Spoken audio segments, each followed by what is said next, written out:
Under the midnight sun of the Alaskan summer, a wanted man runs from the law. We're in pursuit of a Cadillac Escalade. And the troopers must end the chase with minimal damage. 1722 passing on the left. Off the road and on the river, fishermen breaking the rules can't hide from the wildlife troopers. Gentlemen, we need to talk. And deep in the backcountry, a leisurely rafting trip may turn deadly. One of them's unaccounted for. It's all in a day's work for the Alaska State Troopers. There's a bear. You do? There's a bear.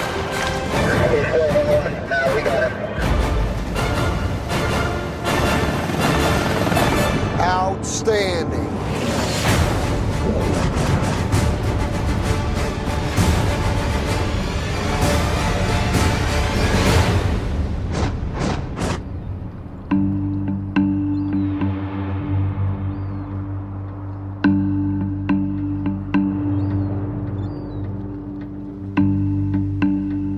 It's a hot June day in the Mat-Su Valley,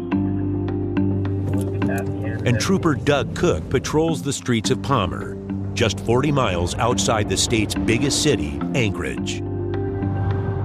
During the Alaskan summer, daylight can last 20 hours, so the roads are packed with activity. Drivers, pedestrians, 10-6 with a male hitchhiker, blue jeans and a black jacket. as well as other inhabitants of the 49th state. When it starts to warm up, the moose get a little bit more active and they tend to spend more time crossing the roads. All of this makes a potentially fatal accident a very real possibility. Suddenly, dispatch sends Cook to assist Anchorage police with one of the most dangerous types of calls on this road: a high-speed pursuit. APD dispatch stated that they were trying to stop the vehicle for original call of violating conditions of release. We're in pursuit of a Cadillac Escalade that APD attempted to stop and it failed to yield for them. About 1 mile ahead of us. Trooper Cook pushes his state-issued Dodge Charger toward its top speed of 129 miles per hour. It's a potent weapon in a high-speed pursuit. Back at 31 to South Top Lane. We're at 97 miles an hour. T-3017. Chases like these are extremely dangerous, so the troopers must coordinate all pursuing units and send extra units ahead of the chase to help bring it to a safe end. 1B31, 1B22, there's a mobile spike rolling up behind me. We are at mile 46.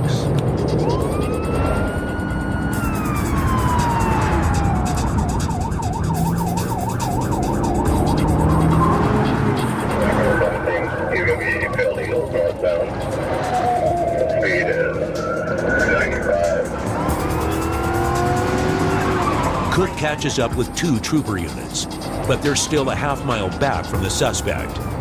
Back at 31, we're at 95 miles an hour.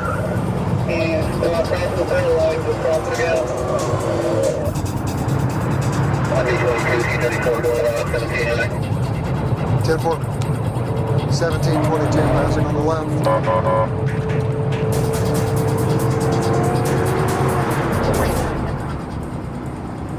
It's not long before he catches up with the suspect. Going about 95 miles an hour, picking up speed. The road is still dry and light traffic. We've got the vehicle on the right side. I've got the Charger behind us. I can take lead if you want. Go ahead, I'll call after you. Passing on the left. Cook floors the Charger and moves into lead position.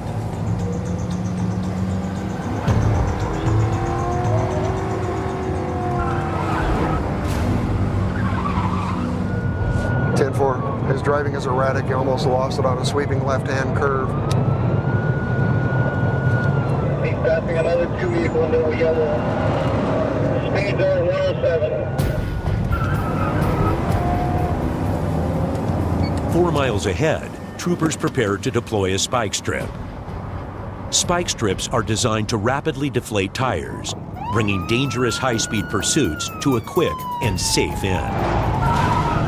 8422, confirm you're set up at 66. 34, just after the bridge. Back on 31, just got another vehicle on the double yellow. We're down to about 85 miles an hour. As they approach the spike strip, Cook backs off. We're at mile 65. I'm going to back off 1/4 mile. The spike strip is ready to go at the other end of the bridge. 8422, we're coming up to the bridge. And he's in the left-hand lane. Speed zone 107.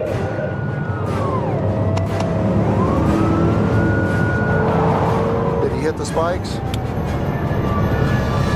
Negative spike, you got it wrong. The suspect pulls to the extreme left side of the road into oncoming traffic to avoid the obstacle. Copy, you got around him. 1B1722, confirm discontinue. No, we're done. We know who he is, and we can go from there. The troopers call off the pursuit for public safety.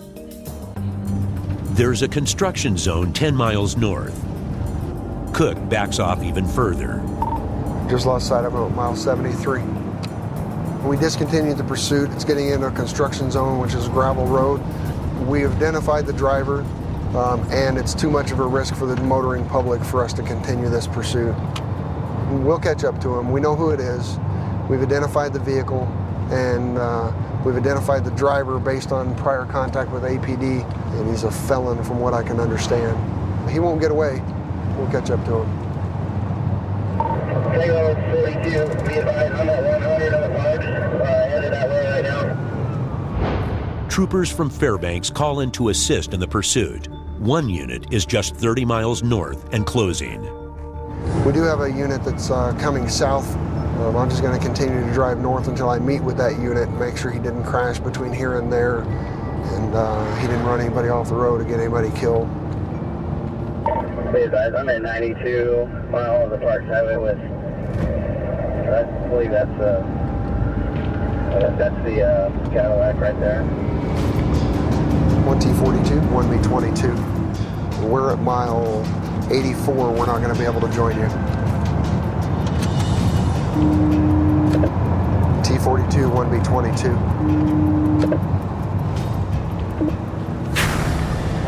One T42, 1B22.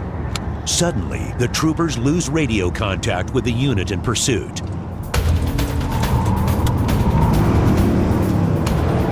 One of the Fairbanks units aren't answering the radio, and it may be somebody involved in this pursuit. If they're involved in the pursuit and they're not answering the radio, there's a possibility that something bad has happened to that particular officer.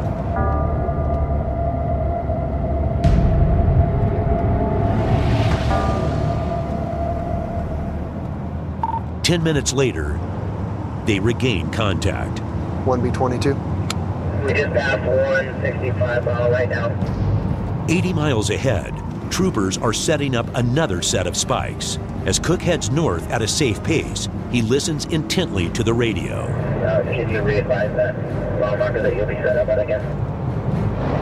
I'll be at 184.5. There'll be a long straight stretch before you come to the curve on the bridge. Should be about 2 miles out. Again, about 2 miles out. Incoming right now.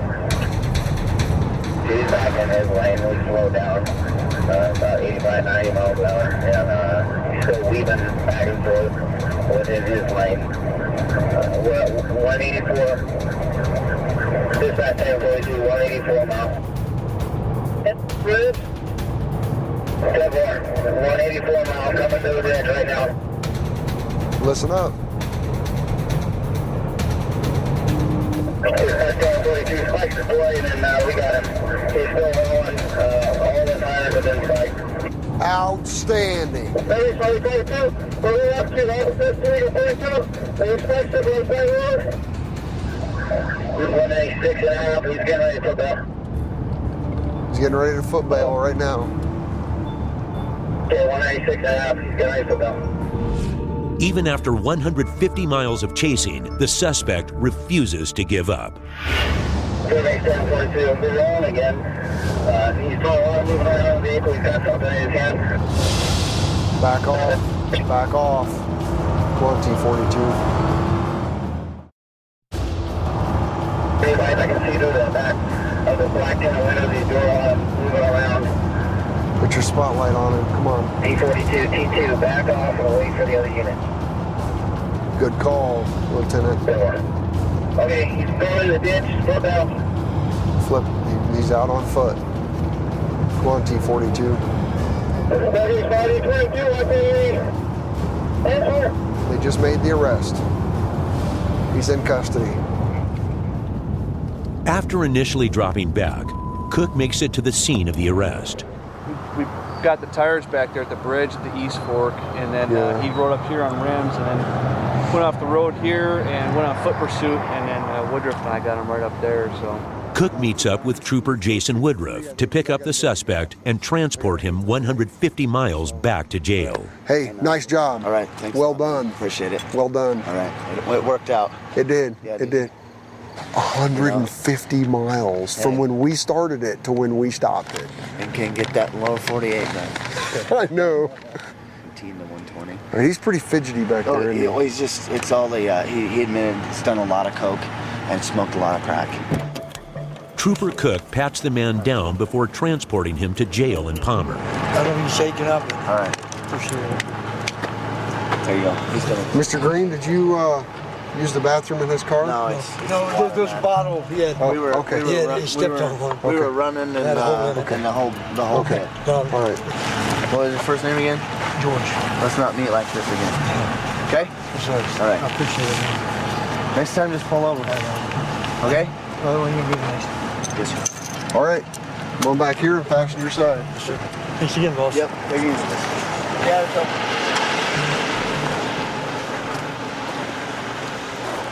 Okay, it's a little tight. Face me, sit on the seat, and then swing your legs around. All right, Troop. Nice work. Thanks, man. Nice work. Good deal.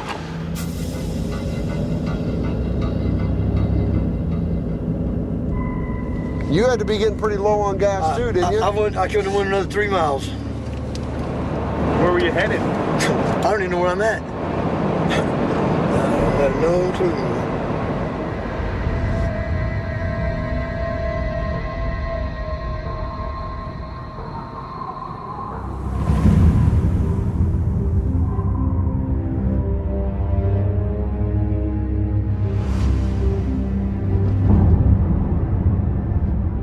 Extended daylight and increased temperatures make June a popular month for tourism throughout the 49th state. 150 miles east of Anchorage in Copper Center, Wildlife Trooper John Simeon heads out to check on sport fishermen on the Clutina River. It's prime time for sockeye or red salmon fishing in this part of the state, and anglers from all over hit the rivers to enjoy the outdoors and catch some Alaskan salmon. Simeon's there to make sure they're all playing by the rules. Mind if I take a look at your fishing license real quick? There's something really that's surreal about Alaska. It captivates you, and all the years I was in the military in the lower 48, all I dreamed about was coming back home, and anywhere in Alaska's home. It doesn't have to be the place you were born or the place you grew up. If you come from Alaska, you always want to come back. Today, he heads out to the harder to reach areas along the river. We're gonna sneak down over the bluff here and see if we can see anybody snagging any reds out of the Clutina River.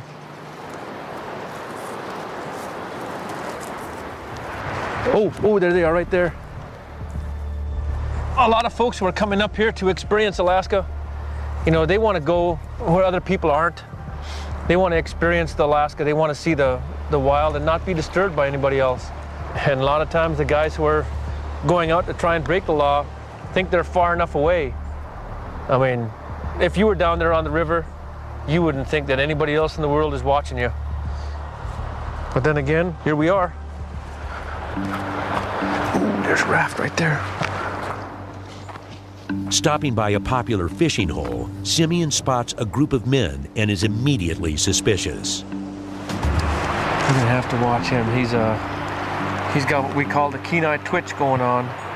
Right at the end of his drift, he yanks on his rod real quick in hopes to snag a fish. Fishermen here are only allowed to hook fish in their mouth. Snagging them elsewhere with their hooks makes for an easier catch, but is illegal. So let's sneak down to the bluff here where we can get a good vantage point and watch him for a bit.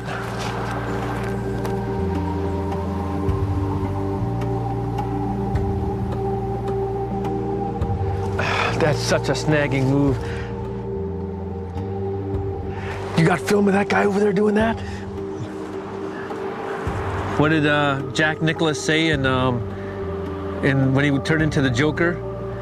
What is it? Wait till they get a load of me. Wait till you walk down this hill.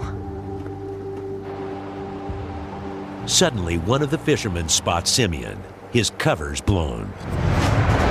The old guy down here is cutting his hook off. He's done. He's cutting his hook off. He knows we're busted. He's looking directly up here. He just busted me. I've got to go down there now because they're going to cut all their lures off. This is going to be quick and violent.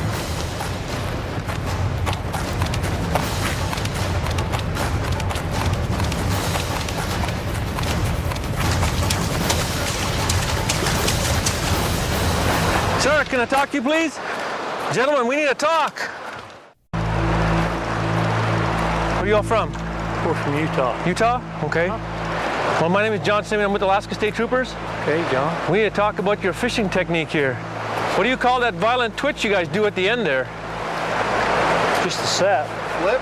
You don't set a hook unless you got a fish on the line. That's a snagging move. A citation for snagging could cost these fishermen hundreds of dollars. Snagging's illegal. Even attempting to snag is illegal. From watching you up there and watching you over there as well, I mean, you guys were ripping that thing at the end. Is this all the fishing poles you have here? Uh-huh, yeah. So what's the blood from? And you guys have any fish here? I got one sockeye over there. Okay. Simeon checks the fish to make sure it was justly caught. Okay, but you guys still haven't described that violent twist you guys do at the end of your drift. What do you want us to say, sir? Well, sir, that's a snagging motion. What's up with the other setups you have there? Well, we were thinking of fishing for king. King salmon are currently out of season on the Clutina, and the penalty for catching one in closed waters is up to $10,000. How long have you guys been fishing in Alaska? About 7 minutes. And you guys haven't caught a king out of this river yet this year? No, We just got started. Okay. Well, it's probably a good thing that I'm here today and early. You know, king's closed on this river. There's no fishing for kings right now on this river. So it's probably good that I'm here a little bit early. With just the sockeye, Simeon decides to let them off with just a warning. Maybe we'll just go through a little bit of education right now. How's that? Save you guys several hundreds of dollars. Because that motion at the end of a drift is a snagging motion. Okay. You know, and even though you guys could be not intending to do it, it's indicative of a snagging motion. So let's do that. Let's just go through some education. All right. We'll take care of it that way. Okay. I came blazing down this hill with all purpose to sight you guys, because I was like, holy moly, look at that. They're snagging. They probably have trouble hooks on. That's what they're doing. See? And he's not doing a violent jerk at the end anymore. But before he leaves, another visitor arrives. It's a sockeye. I don't care whether you're sweet. There's a bear. There's a bear. Hey! Hey!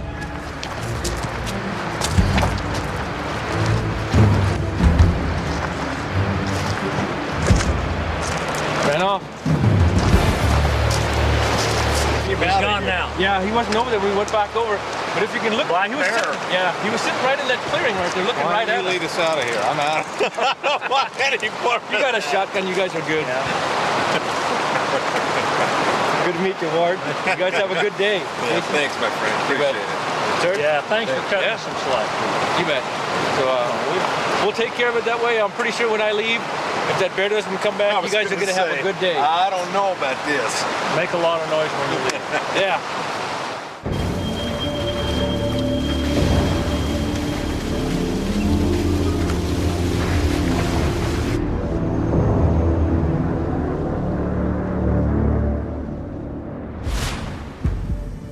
The tourist season's in full swing on Alaska's Kenai Peninsula as well.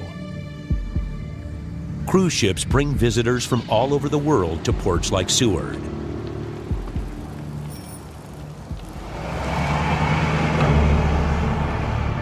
Sergeant Dan Cox patrols the busy Seward Highway north of town. He's been patrolling the area for 4 years, but never tires of the scenery in his backyard. Talking with tourists and stuff that I come in contact with, they can't believe how beautiful Alaska is, and they pay thousands and thousands of dollars to come up and see things that I get to see every single day. I've been all over the world traveling and vacationing, and I've never found a place that I would rather live than Alaska.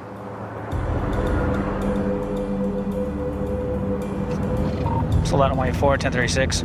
Today, Cox pulls over to assist Trooper Mike Zweifel on a traffic stop outside a popular campground. The passenger's on probation, and the driver doesn't have his license on him. Do you have anything that's got your name or anything on it, any type of ID at all? Because the driver informs him that he's from Washington State, but it doesn't check out. Washington just came back. There's no record of a person with that name and date of birth ever having any type of driving license or record out of Washington. Do you have anything that's got your name or anything on it, any type of ID at all? I'm staying in Williams Park. I do have stuff in the camper where I'm camped at. What's going to happen? The other troopers on the phone with the probation officer will figure out what's going on with that. And it's up to the other trooper what goes on. The passenger's probation officer gives the troopers consent to search the vehicle. I do have a little container with a little bit of pot. Okay, where's that at? Yeah, hold on. Just tell me where it's at real quick. It's behind the seat, I think. Okay. What kind of container is it in? Altoids. Altoids? This it? Do you mind if I open this? Okay.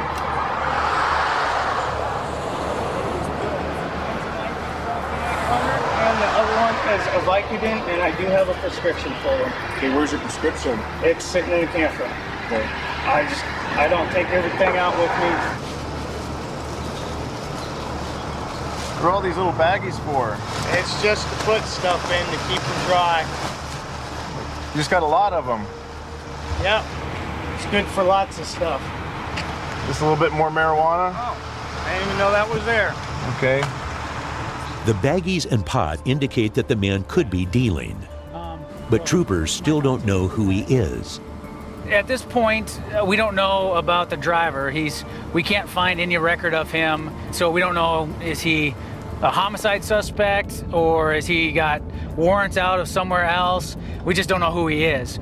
He states that he has identification at the campsite, so we're going to go down trying to identify him.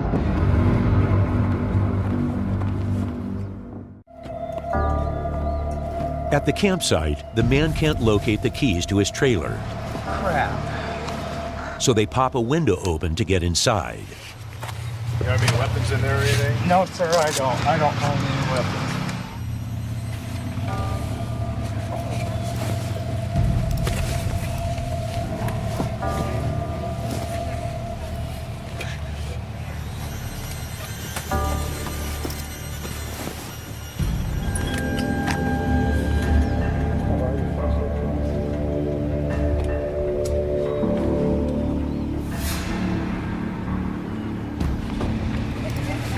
That's the title of the truck.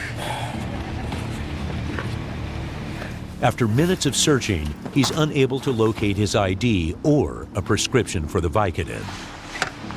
All right, it's all secured up. Go ahead and turn around. You have to bring your hands back here and be placed under arrest right now. The man's Alaskan camping trip is cut short, and he's booked on possession of 2 controlled substances, driving without insurance, and driving without a license, and taken to jail in Seward.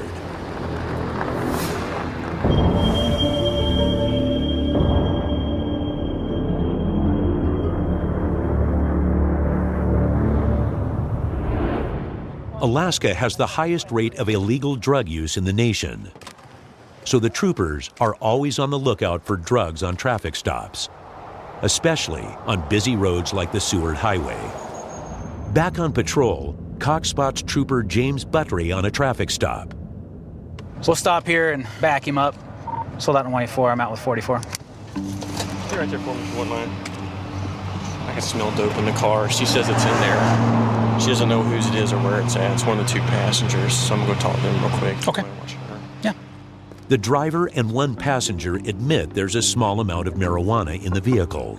The driver won't consent to search the vehicle, but a second passenger allows Trooper Buttery a search of his bag. So, how much is in there? That is probably closer to, I would say, maybe 1/8 of an ounce. With the pungent odor and the amount of bags left unsearched in the vehicle, Buttery's not convinced this is the only weed inside. Well, you told me there was some. Well, no, I know. And then he told me there was some, and then he gave me some that didn't match the amount that you told me. And I see where you're... You see where this is starting to build with me. There's a little bit more in there than what people are telling me. Would you give me consent to search your vehicles, just to see if we can locate the rest of the stuff and get it out of the way? I just don't think it's necessary to search it. But You don't think it's necessary? I don't think so.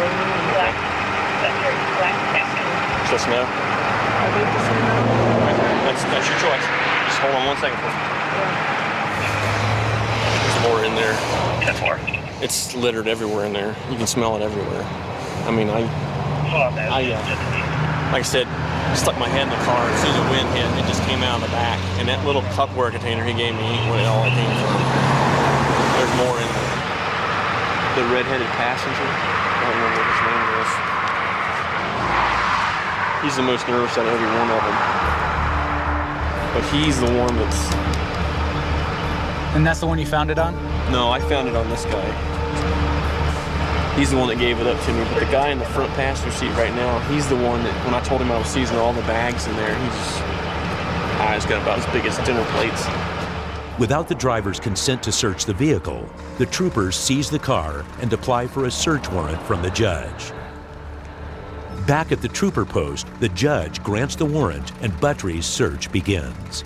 If I start with one side, I try to search all the way around the vehicle to the other side. The object is not to bounce around, because if you bounce around, you're going to miss a lot of things inside the vehicle. They'll actually cut things out and build hidden compartments inside of containers. Common places are in the dashboard, under the seats, hidden compartments built under the seat, traps in the floor. Just about anywhere you can think that somebody can cut a cavity out of somewhere and build a box, they can hide it there. Oh, there we go.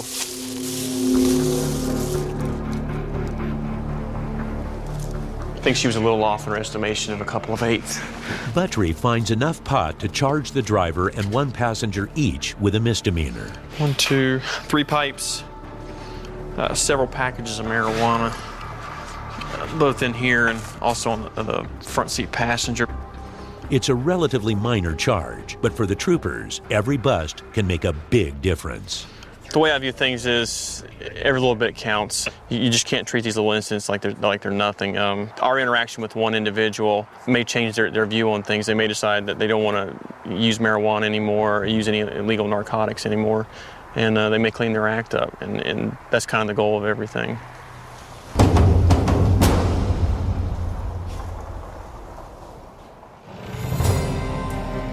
June means time for fishing. And in southwestern Alaska, the Kuskokwim River outside Bethel is a regional fishing hub. Over 20 hours of daylight a day provides ample opportunities for a catch. In front of Cesari's on Front Street. Officer Jeff Lee is a 2-year veteran of the Bethel Police Department. Hi, Officer Lee, Bethel PD. The reason I pulled you over, you're going about 247 miles an hour. Oh my! You got your driver's license, registration. I know you're delivering pizzas, but we don't have that 30-minute guarantee here, do we? Bethel is off the road system, so during summer, the Kuskokwim and surrounding waterways serve as highways for locals and industry alike. Over 60% of the town's population is Native Alaskan, mostly Yupik Eskimo, many of whom still speak their native tongue. Mani Kuskokmi Nunachokni Witatulit ang yagun mamtris kamuntay lachtut kipus vichluding. We do a lot of subsistence fishing. Many locals depend on the abundant hunting and fishing opportunities the region has to offer. See you, girls. Bye. As the family heads out to fish, Officer Lee starts his shift. During his years on the force, Lee's become accustomed to dealing with one of Bethel's biggest social problems. Most of your shift's going to be spent taking care of the intoxicated individuals that kind of wander around town. Give me your other hand. Basically, they're taken into protective custody. We try to find a place for them to go, either a sober relative or a sober friend that'll take them in for the night. If they aren't accepted somewhere, then we usually take them to the emergency room, have them medically cleared, looked at, and then over to the jail for sleep off. 99% of the time, they're repeat customers. They're pretty friendly for the most part. We just try to get them off the street. It's not such a big deal this time of year. About the worst thing they'd get is bug bites and, you know, possibly aspirate when they throw up. But during the frigid winter months, the job of caring for intoxicated subjects becomes even more important. Pretty common to have intoxicated individuals passing out on their front porch and actually dying. We had several this winter. We'll have them pass out in the driveway where they just can't go any further and they end up freezing to death. Bravo 13 PD. Go ahead.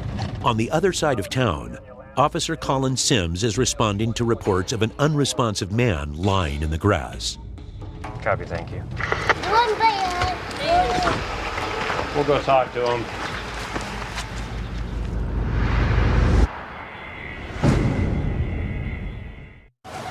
Wake up for me. You okay? Oh. What's going on? You're sleeping in the dirt. Do you have any ID on you? Are you sick? No. Are you drunk? Yeah. No? Why are you sleeping in the grass then? As Sims assesses the man's condition, another intoxicated man shows up. I'm a neighbor. Okay. Do you know him? I don't even know him. You don't know him? Okay. Well, we'll take care of him. Okay. We'll get him to the hospital, and then we'll get him a good place to sleep. Okay. Okay. What I'm concerned is, what's his name? Can I have his name? No. Can I have his name? I think that's his name. No. You came out here. You're right. Let go of me. Yeah, and can I have his name? I think it's. Can I have his name? I just told you his name. What are you gonna do? We're gonna take him to the hospital. Step back. A community service officer arrives to transport the man to the hospital. Here in Bethel, okay? The only hospital in Bethel. The only one. Go back to your house. Okay? Okay. Okay. Have a good night. I'm having good night. I'm having good night. Don't step too close to me, okay? I'm having good night. Okay, good night then. Go. Let me help you out. Go. Go home. But looking at you. Don't point at me. Go home. Don't point Go at home. me. Go home now, or you're gonna go to jail. Go. Go home. Hey! You just pointed at my... Go home. We're gonna take care of him and you need to go home. Okay? For what? Because we're gonna take care of him. I can't have you yelling at me and take care of him at the same time. Go back to your house. We're gonna take him with us. And President Obama's gonna be okay with this? I don't know. You'd have to ask him. Write him a letter. Sims tries to get the man to return to his house peacefully. Where do you live? Which one of these houses? I don't care. I don't even need to tell you. Are you gonna go back inside? Yeah. Okay then. Is this your dad? This is Iraq. This is Iraq. Will you get him inside before he does go to jail? This is Iraq. This is Iraq.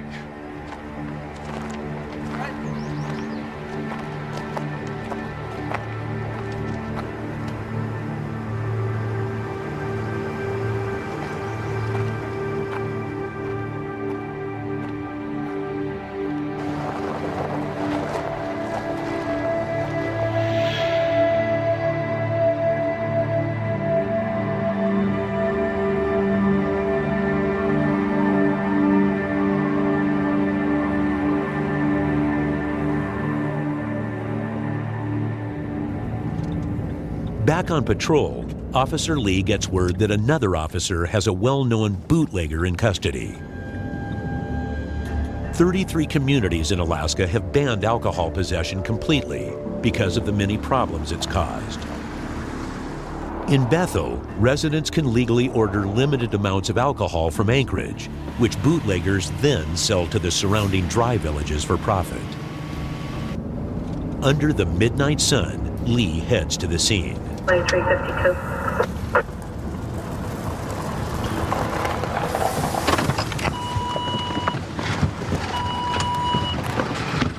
Yeah, a couple guys stopped me and say, you know, there's a whole group of people here waiting for some bootleggers coming.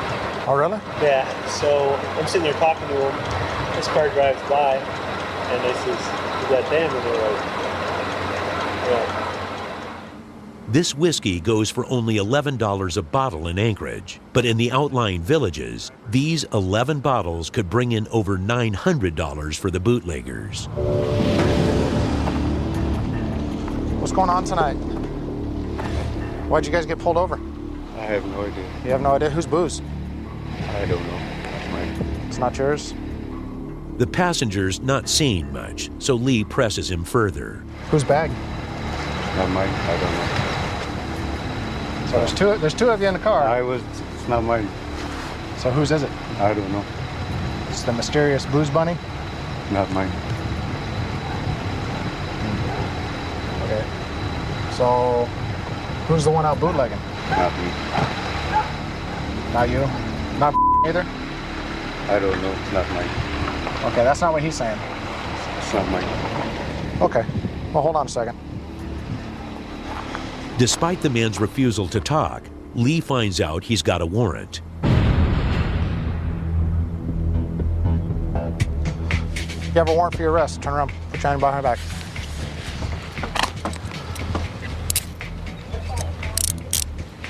For what? You got a warrant for your arrest for assault in the 4th degree. But it gets worse. Lee finds a pipe. Anything to go with that? Okay. What is this? Dope. That's dope? Okay. All right, let's go this way. Both individuals are transported to jail.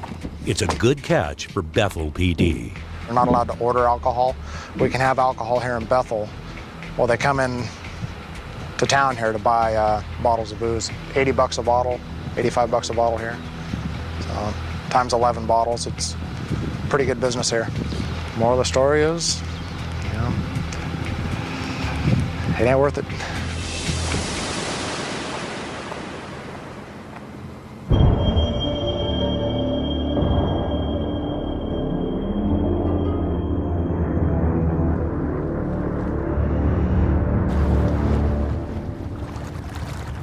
Back on the Clutina River in south central Alaska, the fishing continues. But 40 miles south, trouble. Hey, we've got a little situation down here. We have some people that are flipped over on the Tonsina River. A pair of rafters are in trouble on the perilous whitewater of the Tonsina River. About an hour and 45 minutes ago, we received a call from dispatch reporting that we had 2 individuals flipped over in a raft. One of them is unaccounted for. One of the victims was able to phone his friend before his battery ran out. He called the house saying that there had been an accident. The other gentleman had jumped out of the raft onto a pile of debris and that the raft had capsized. After that, he was around the bend from him, did not have visual contact with him, that the raft and all their survival gear was downstream. This river is very treacherous, a lot of rocks, shallow, narrow, and fast. So it's not going to be an easy river to navigate. And we have a trooper here who's very proficient with a riverboat, and he's not willing to go on this river because he knows this river is very treacherous. So the safe thing to do at this point in time is to call in a helicopter. One man remains unaccounted for and his conditions unknown.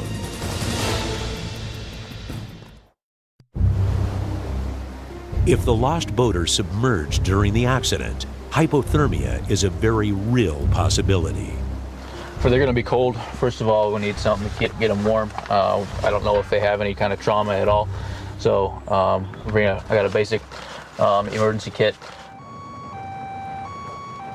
Local rescue workers soon arrive, and the team gears up and heads out to locate the 2 victims.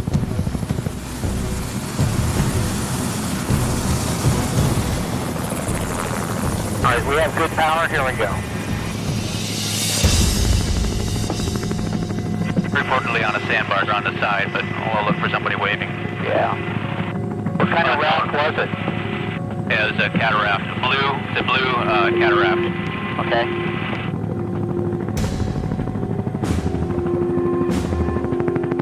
No sign of the victims yet, but they spot what's left of the raft.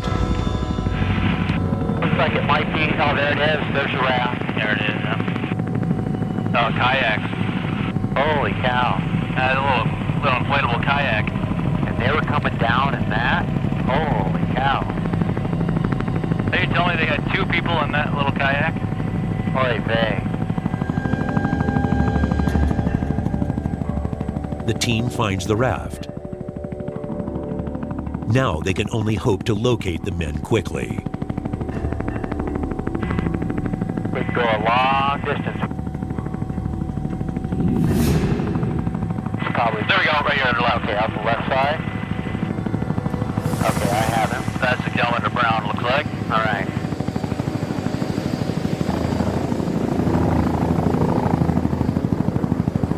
Roger. Rescue vehicle, we're landing at this. Trooper Dool assesses the first victim. All right, let's get you into something warm here then. You need any water or anything? Are you hydrated well, other than being soaked? Get some water. All right. Sounds like you're in pretty good shape. You know what day it is today and all that? Yeah. All right. About the closest I've come to dying ever. Yeah. You swallow a bunch of water? Wasn't so much water, but I ended up down. I think I got caught on that snag right there. My life jacket got caught on the snag. And on this one in the center of the river? I think it was this one, and it just held me under for about, I don't know, a long time. Yeah, that's scary. Yeah. That water comes down, it puts a lot of pressure on you. You have to respect the water, that's for sure. Yeah, for sure.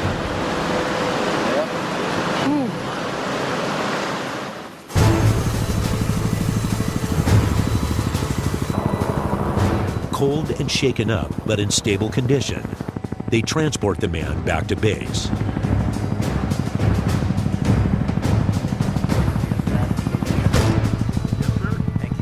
And then head back out to find his friend. Okay. That's crazy that he floated down this far. But caught under debris of some sort. What I'm going to try to do is we're just going to go slowly. You guys will look down in the trees to see if we can find him. Okay. See that white right there? They spot a makeshift SOS signal on the beach below. And just downriver, they spot their man. There he is.